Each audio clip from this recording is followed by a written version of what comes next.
அனைவருக்கும் வணக்கம். இந்த பதிவுல நம்ம என்ன பார்க்க போறோம் அப்படின்னு பாத்தீங்கன்னா, கர்ப்பப்பை இறக்கமா இருக்கவங்களுக்கு வீட்லயே நம்ம ஏதாவது சரி பண்ணிக்க முடியுமா? இல்ல நம்ம கர்ப்பப்பை இறக்கம் வராம நம்மளுக்கு ஏதாவது ப்ரிவென்ட் பண்ணிக்க முடியுமா? இல்ல நான் ஆல்ரெடி போய் பார்த்துட்டேன் மேம். எனக்கு கர்ப்பப்பை ஒரு ஸ்டேஜ் 1ல இருக்கு இறக்கம். ஸோ இதுல நான் என்ன பண்ணா நமக்கு இத ஃபர்தரா ஜாஸ்தி ஸ்டேஜ் 2, ஸ்டேஜ் 3 போகாம பார்த்துக்க முடியும். இல்ல நம்மளுக்கு என்ன விஷயங்கள் பண்ணாம இருக்கணும், இந்த மாதிரியான டிப்ஸை தான் நம்ம இப்ப பார்க்க போறோம்.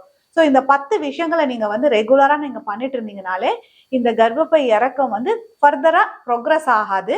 அது மட்டும் இல்லாம இதனால வர சிம்டம்ஸ், அதாவது உங்களுக்கு ஒரு யூரின் லீக் ஆகுறதோ இல்ல உங்களுக்கு கர்ப்பப்பையில ரொம்ப ஹெவியா இருக்குது, பல்ஜ் ஆகுற மாதிரியான சிம்டம்ஸ் கொஞ்சம் குறையறதுக்கு வாய்ப்புகள் நிறையவே இருக்கு. ஸோ ஒரு டிப்பா நம்ம பார்த்துடலாம். ஸோ நம்பர் 1, நீங்க ஃபர்ஸ்ட் ரொம்ப ஓவர் வெயிட்டா இருக்கீங்க, உங்களோட பாடி மாஸ் இண்டெக்ஸ் மோர் தென் 30 இருக்குன்னா கட்டாயம் நீங்க வெயிட் லூஸ் பண்ணணும். ஏன் அப்படின்னு கேட்டீங்கன்னா, உங்களுடைய டம்மி ஏரியால உங்களுக்கு கொஞ்சம் வெயிட் ஜாஸ்தியா இருக்கு, ஃபேட் ஜாஸ்தியா இருக்குன்னா கட்டாயம் அது உங்களோட பெல்விக் ஃப்ளோர்ல ப்ரெஷர் ஜாஸ்தி பண்ணும். அதனால உங்களோட சிம்டம்ஸ் வர்சன் ஆகும். ஸோ ஃபர்ஸ்ட் வெயிட் ரெடியூஸ் பண்ணுங்க. ஒரு ப்ராப்பரான ஒரு எவிடன்ஸ் பேஸ்ட் ஒரு home exercise program, pelvic floor மசில்ஸை ஸ்ட்ரென்தன் பண்ற மாதிரியான எக்ஸசைஸை நீங்க ஃபாலோ பண்ணுங்க. இது ரெகுலரா பண்ணுங்க. ஏன்னா உங்களுடைய பெல்விக் ஃப்ளோர் மசில்ஸ் ட்ரைனிங் ரொம்பவே முக்கியம். ஸோ இந்த பெல்விக் ஃப்ளோர் மசில்ஸ் எக்ஸசைஸ் பண்ணும் பட்சத்துல உங்களுக்கு நல்லாவே பெல்விக் ஃப்ளோர் மசில் ஸ்ட்ரென்த் ஆகும். ப்ரொலாப்ஸ் ஸ்டேஜ் 1ல இருக்கு இல்ல ஸ்டேஜ் 2ல இருக்குன்னா அது இன்னும் ரொம்ப மோசமான நிலைமைக்கு ரொம்பவே சீக்கிரமா வராது. ஓரளவுக்கு நம்மளுக்கு அதுலயே மெயின்டைன் ஆகிக்கும். சிம்டம்ஸுமே நம்மளுக்கு நல்லாவே கம்மியாயிடும். ஸோ 3வது விஷயம், உங்களுடைய பவல் ஹேபிட்ஸ், அதாவது உங்களுக்கு நீங்க யூரின் போறது இல்ல நீங்க மோஷன் போறதுல ஏதாவது டிஃபிகல்ட்டி இருக்குன்னா ஃபர்ஸ்ட் அதை நம்ம ரெடி பண்ணணும்.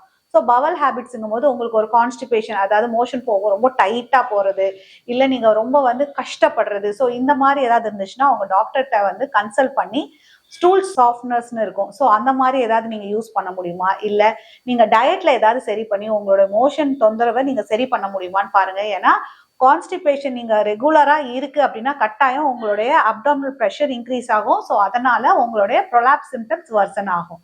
ஸோ அடுத்தது bladder habits. So bladder habits நீங்க யூரின் போனதுக்கு அப்புறமும் உங்களுக்கு உங்களோட பிளாடர் எம்டி ஆகாத மாதிரி இருக்குன்னா கட்டாயம் நீங்க டாக்டர்கிட்ட கன்சல்ட் பண்ணி நீ என்ன தொந்தரவு இருக்கு, உங்களுக்கு அழுந்துதா, ஏன் யூரின் போகிறதுக்கு சிரமமா இருக்கு அப்படிங்கிறத நீங்க ஃபர்ஸ்ட் தெரிஞ்சுக்கோங்க.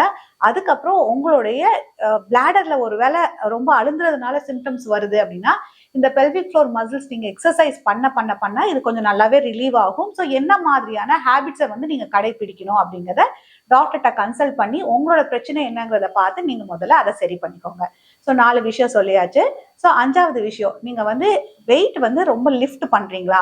ஸோ வெயிட் லிஃப்ட் பண்ணும்போது எப்படி ஸ்மார்ட்டா நீங்க பண்ணணுங்கிறத நீங்க தெரிஞ்சுக்கணும். முடிஞ்ச அளவு ஹெவி வெயிட் நீங்க லிஃப்ட் பண்ணாதீங்க. அப்படி நீங்க பண்ணணுமான்னு ஏதாவது இருந்துச்சுன்னா எக்ஸேல், அதாவது மூச்சு நீங்க விடும்போது ஒரு பெல்விக் ஃப்ளோர் மசில்ஸை டைட்டன் பண்ணுங்க. டைட்டன் பண்ணி அதுக்கப்புறம் நீங்க லிஃப்ட் பண்ணுங்க.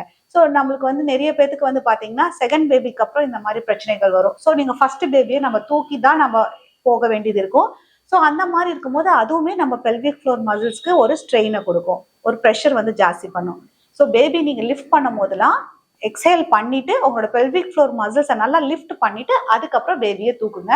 கான்சியஸா நீங்க ஒரு டைமும் நீங்க பேபியை லிஃப்ட் பண்ணும் போதும் சரி, லக்கேஜ் ஏதாவது லிஃப்ட் பண்ணும் போதும் சரி, நம்ம நிறைய மளிகை சாமான் வாங்கிட்டு வருவோம், தண்ணி நிறைய வாங்கிட்டு வருவோம், பாட்டில்ஸ் தூக்குவோம். ஸோ இந்த மாதிரி எல்லாம் இருக்கும்போது நம்ம ஒரு வேலைகள் செய்யும் போது, இல்ல நீங்க குக்கர் வைக்கிறீங்க அது கொஞ்சம் வெயிட்டா இருக்குனாலும் நீங்க கான்சியஸா நீங்க இந்த பெல்விக் ஃப்ளோர் மசில்ஸை டைட்டன் பண்ணிட்டு அதுக்கப்புறம் நீங்க இந்த வெயிட்டை நீங்க தூக்கி பழகுங்க. இது மாதிரி நீங்க ஒரு டைமும் பண்ணும்போது உங்களோட பெல்விக் ஃப்ளோர் மசில்ஸ்க்கு ஒரு ஸ்ட்ரென்தனிங்கும் கிடைக்கும். அதே சமயத்துல உங்களுக்கு ஓவர்லோடும் ஆகாது. உங்களுக்கும் ப்ரொலாப்ஸ் பத்தி ஏதாவது சந்தேகங்கள் இருக்கு, உங்களுக்கு எந்த ஸ்டேஜ்ல இருக்கு, இல்ல இதுக்கு என்ன ட்ரீட்மெண்ட் அப்படின்னு தெரிஞ்சுக்கணும்னா டிஸ்பிளேல தெரியுற நம்பருக்கு கால் பண்ணியோ டெக்ஸ்ட் பண்ணியோ உங்களுக்கான சந்தேகங்களை கேட்டு தெரிஞ்சுக்கோங்க. மீண்டும் அடுத்த வீடியோல சந்திக்கிறேன். நன்றி, வணக்கம்.